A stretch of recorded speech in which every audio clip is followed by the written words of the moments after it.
So most of the houses we look at in the real estate business have little to no equity. Matter of fact, some homeowners have negative equity. That means they owe more than the house is actually worth. So today's video, we're going to go look at a property together. You're going to meet the homeowner. We're going to go over the numbers here, and we're going to actually try to figure out what's going to be the best way to take this one down and make a few dollars, being that the house doesn't have any equity. We have two options. Generally speaking, we can either do a subject to deal or convert it into a lease option. So I'd like to walk through the property with you, and maybe we can decide and figure out together which way we'd like to take this thing down. All right, let's roll.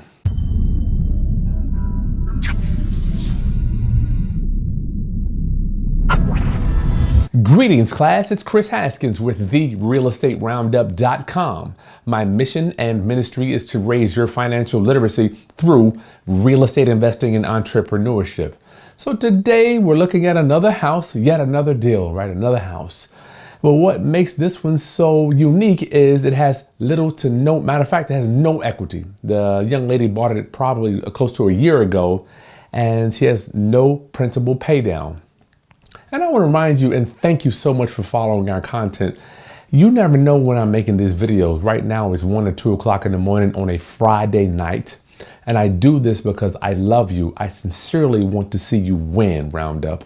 There's no other real estate trainer in the business right now that cares and loves the people as much as your boy, okay? So let's look at the numbers.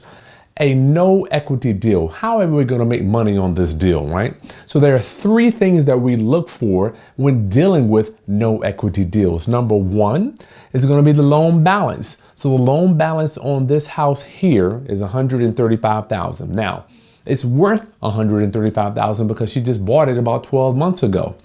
So before we go look at the property, I want to make sure we break down the numbers so we know what we're looking at when we get there and how to actually approach our homeowner to give the best situation that's win-win for us and them, right?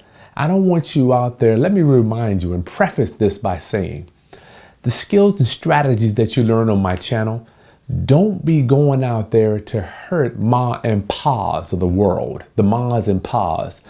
You have to use these skills, tips, strategies, and techniques to help your community, okay? To help your community. Don't take advantage of people. The stuff you're learning here is some powerful stuff, and you can really hurt some homeowners. I can't even tell you how many homeowners have called me, well, I did a deal with XYZ and it went bad.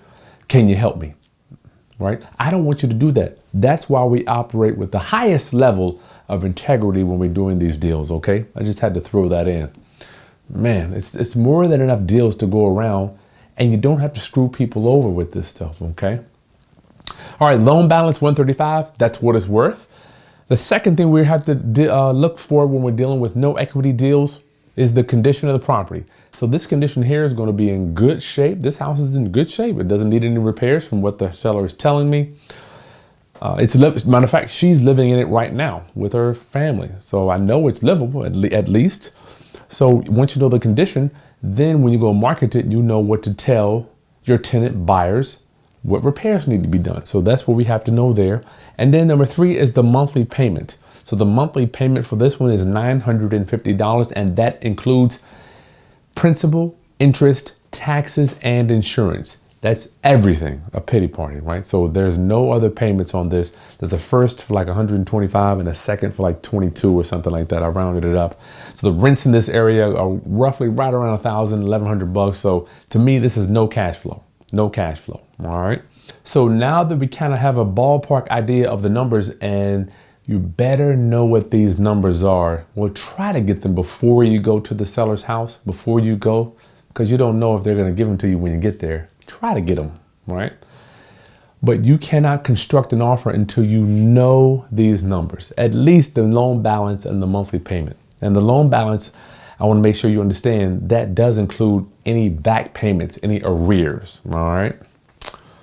So how are we going to determine whether we want to do a subject to or a lease option? Subject to is where we go in and we simply take over the homeowner's payments. That's all. If you want more detailed information and a step-by-step video walking you through that, I will put that video right there. You can go right to it. It's a playlist. It's about 30 minutes walking you down it. You have to understand subject to, especially as we're getting closer to this, into this craziness in our economy and our society right now, because people haven't made payments in so long and they're going to be looking for people to get out of these houses with, right? So subject to, that's where we take over the payments. Lease option is where we lease the property or we rent it, a lease purchase. We rent the property with an option to buy. We rent it with an option to buy. So let's go over some of the pros and cons of doing each one of these strategies, because you got to know them both. Now, round up, let me, once again, so many things to train you on. If you're looking for a get rich quick scheme or how to try to actually get into the real estate business and learn it all overnight, it's not going to happen. I've been studying this game since 2004, and it's taken me many, many years, not only to understand the moving parts, but the concepts, how to talk to people, how to negotiate. You can't just walk in here into homeowners' houses and talking about lease options subject to. And owner, I mean, you have to break it down into layman's terms so they can understand what you're talking about. All the jargon that you and I use, you can't be using that stuff. They don't care about no subject to, wrap notes, mirror wrap, lease option, seller carry. Don't talk that stuff. So take a deep breath, realize, recognize, and accept the fact that it's going to take some time in order for you to understand this business, okay? So if we want to do a subject to, we will get the deed. We're going to get the deed. What does that mean? That means we are the new owner of this property. We go to closing and we're on title. With a lease option, the deed stays with the seller. Okay, the deed is going to stay with your homeowner. That means you won't be able to depreciate it. Over here, you can depreciate it because you are the owner. How do I know you can't depreciate it? Because I've been audited by the IRS and they wanted to see my deeds. If you try to depreciate it over here, don't do it, because you're going to get audited and then the IRS is going to say, well, let me see the deed. And all you're going to have is an option with a lease, right? It won't work. So subject to, you get the deed. The next thing on subject to is you have to do a full closing. You're going to go to a closing. The only thing that's different with a subject to closing and a closing where you're getting a loan or you're paying cash is that you're taking over the mortgage payment. All the other fees are the same. Nothing's different. With a lease option, you either have no or a semi-closing. I've done lease options where we close them at a Starbucks or we close them in the house. You go there, they sign the lease and they get the option and it's over.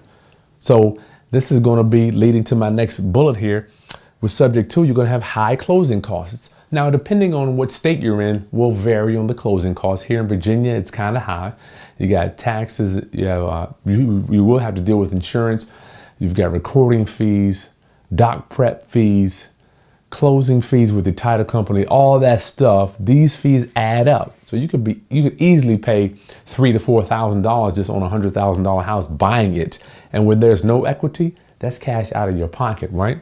So on a lease option, you have low to no closing costs. Who are you going to pay? Yourself? You prepare the docs. You prepare all the lease and the option. Now, if you need to know more about how to do lease options also, I'll put that video right there as well. Step by step, walking you down how to put together a lease option, okay?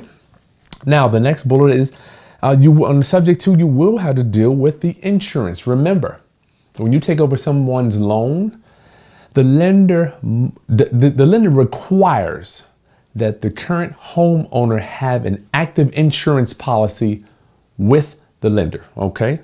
Let me repeat that. The lender requires the homeowner to have an active insurance policy with the lender being the mortgagee, right? So if you buy the property subject to and then you take their insurance off, you better figure out a way to have another insurance policy with the seller's name on it, linking them to the mortgage company, right? You gotta have it. If you don't do it, they're going to force one on there. So that's something that you can't get around that. So you're going to have to deal with insurance. Over here at lease option, you don't have to bother with the insurance because the insurance is going to stay with the homeowner. Okay. Now the last thing is now there's so much more stuff. I could probably talk to you for 6-7 hours about this, but generally speaking on the subject to, you will pay the lender directly. You're going to pay the lender directly because you're the new owner. It's not like you buy the property and the seller goes down the street and then you keep paying the seller. They don't even care about the house usually. So you'll pay the lender directly, the mortgage company. But over here on a lease option, you have that lease, you're going to be paying the seller. Okay, so just keep this stuff in mind when you're out there doing business. And a lot of times the numbers will dictate which way you want to go with this. All right, so let's go look at this property together. We're going to walk around it. We'll talk a little bit briefly with the seller to see what she wants to do, and then you'll come back here and we'll decide which way we want to take this deal. And if I'm pouring into you Roundup, make sure you take a second to subscribe to your boy's channel. I'm out here working for you 1, 2 o'clock in the morning. Good gracious. Like this content and share with any other investors that you think need to understand subject to or lease options or how to work no equity deals. All right, let's get over to the house. Okay, so we're here at the house. I want you to take a look at the neighborhood. Looks like we got a nice homey neighborhood. People taking an event, they're taking care of their properties. Home investors taught me you always got to look at 5 houses down. Grass is cut, roofs don't look bad. They're taking care of the windows. You don't see a bunch of houses on the blocks. You don't see a bunch of houses on the blocks, so I'm not mad at the neighborhood. Quiet street, driveway, house looks beautiful. Looks like they got a nice front door. Windows look good here. Oh yeah, I forgot. Thank you, Taylor, for working with me today. You're welcome. Are you gonna be on video today? Okay. My beautiful daughter, y'all. Hi. Do you have any questions about this area? No. Wait, are there any criminal records or shootings in this neighborhood? There is. What we'll do is we'll put a link in the video description where you can go see what type of crime. Is it high, low, medium? And you can see about sex offenders in the area. All right, so that's another negotiating tactic that's included in the real estate negotiating Bible. And I'll put a link for that too if y'all want to download that. I'll give you a few chapters for free for that. Let's take a look inside. All right, let's take a look inside. Good to see you too. Come on in. So this is Clarice. Hello. This is my beautiful daughter. Hi. She's learning camera work, videography, Beautiful. editing. This is very nice. Well. Wood floor. You want to give me a quick tour, or you Sure. want to start? Yeah. Oh, it don't matter. Whatever you think. I guess we can start in here now. Yeah. Whatever you feel to turn on. Taylor, you want to give him a pan from over there? Okay, you see. Huh? Where do you think we should do a pan? Let me do your skills. So it looks like paint's cool. New fan. Flooring is real sexy. So when you bought this was a complete renovation, Clarice. Yes, a good flip. I didn't know anything about a flip. Well, most flips are done properly. I mean, not all, you know. Usually. Oh, so this is the kitchen. Come on in, buddy. So this is like a eating kitchen. I like it. Yeah. So they had it, and when they changed, they put the new molding. Okay. And the wall here. yeah, it was a wall here, and it was a stove, and I think the door was there. Yeah. But yeah, stove was there, and I think they moved that over here. This is cool. Wow. This is a Well, closet. that's the laundry room. Okay, it's cool. So you can open it. Oh. I was getting new plumbing installed. I like it. What's wrong with the plumbing? I had Hold up, you give us flip. I got the boot put in. Yeah, they didn't have the plumbing. They have a vent. Yeah, you gotta pull the string. They didn't have the plumbing routed correctly going into the house. Okay. But I had the guy come in. He never finished the job. Yeah. And he did put a boot back there, so it does have some type of something. Need to cut that out. So round up, if you buy a house, you never know what work the person did before you. But you can go after him, right? You went after him to come fix it, didn't you? The seller was nice enough to come and redo the foundation and the electrical. Good. And there was a what's his name? It was a plumber that came and rerouted the plumbing. Okay. So that's half the battle there. This is the deck. Which, oh man, that's sweet. this is what. Okay. This is what. However, This is very sexy. I like the little chair there. this was the birds would stay away. Oh. Okay. This is nice. No issues with the apartment complex over there? Well, Nice deck. Bad view. that is they cut down all of the shrubs After you bought it? before I bought it. Okay. I want them It joints was growing down up. further. Oh, I was gonna put fence, so as you Yeah. can tell, I have fence back there, but Okay. it wasn't high enough. Yeah, you can see it. You need shrubs to grow that up. Nice, good, several bushes that are tall. So, any issues with the? I know it's a lot of activity over there. Well, I'll hear some gunshots, Multifamily. but sometimes I'm like, well, maybe it's fireworks.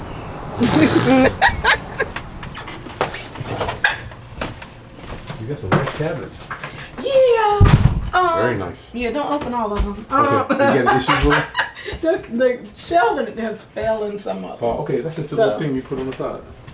It's a nice Yeah, it cabinet, needs man. some type of something. Yeah, little pegs you put in there. Yeah. Yeah. And now, let's see, there's a closet in the front. It's kind of small. And my daughter is in school, Okay. so she's doing I'm her gonna see the school. bedrooms. There's Oh, full okay. walls. This is- Bedrooms, full walls. Wow, this is really sexy. Yeah. So we got all new house around here. They got the shampoo Jimmy Jim.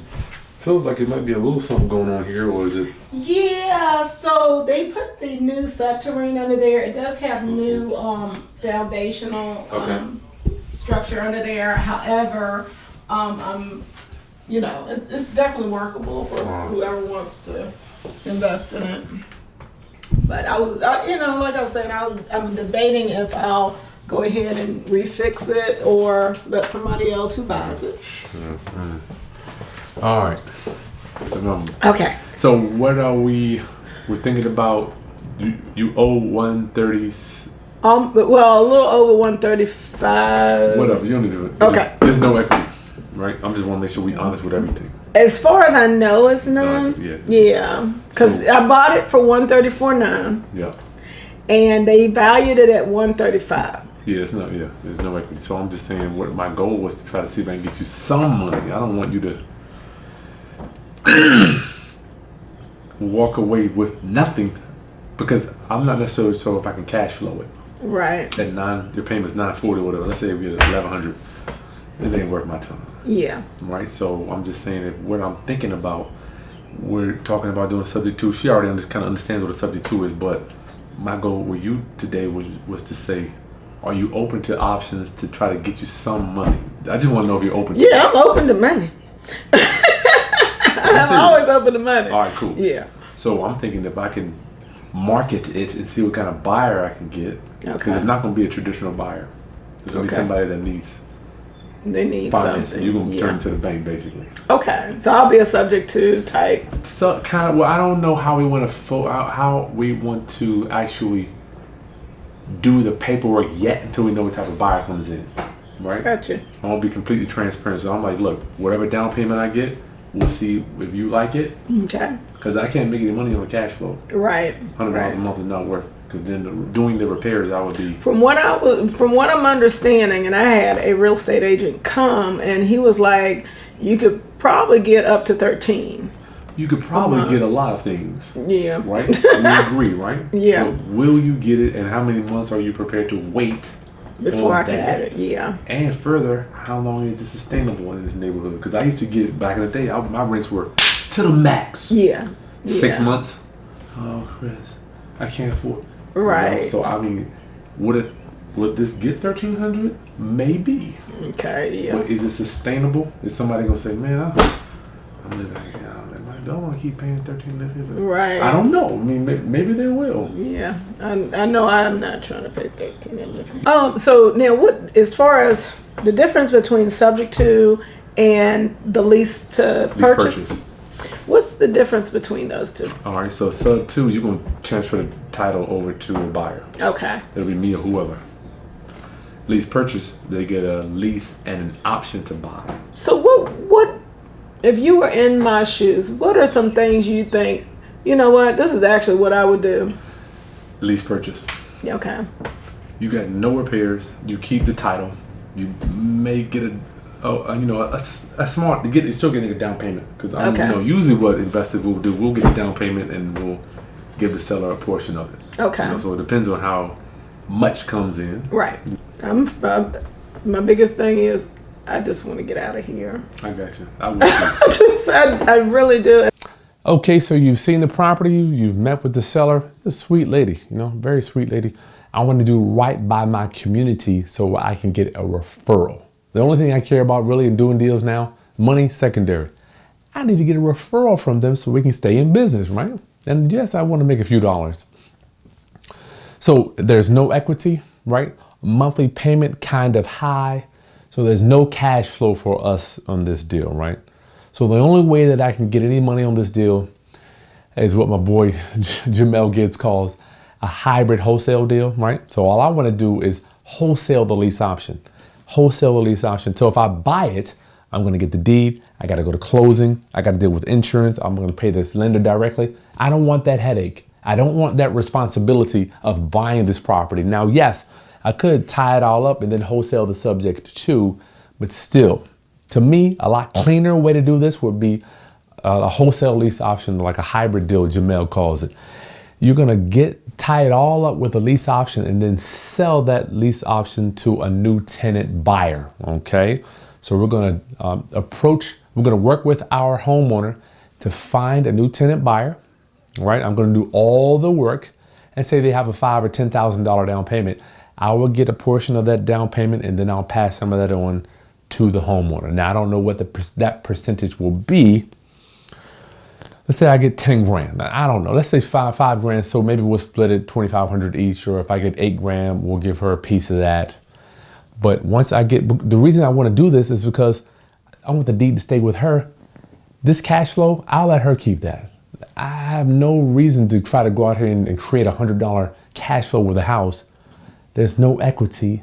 And then something happens and the homeowner's looking at me to kind of do some repairs. But if in the lease option, you keep the deed, house still stays yours, right? Over here, I'm the new owner. That means I'm responsible for that mortgage payment, right? Once you do a sub-2 deal, you are on the hook for making those payments and the repairs. If your tenant buyer doesn't make once you get in it and you go resell it, you could resell it on a lease option, but at the end of the day, you're responsible, right? But here, you tie it up, boom, you sell it out to the tenant buyer and you're gone.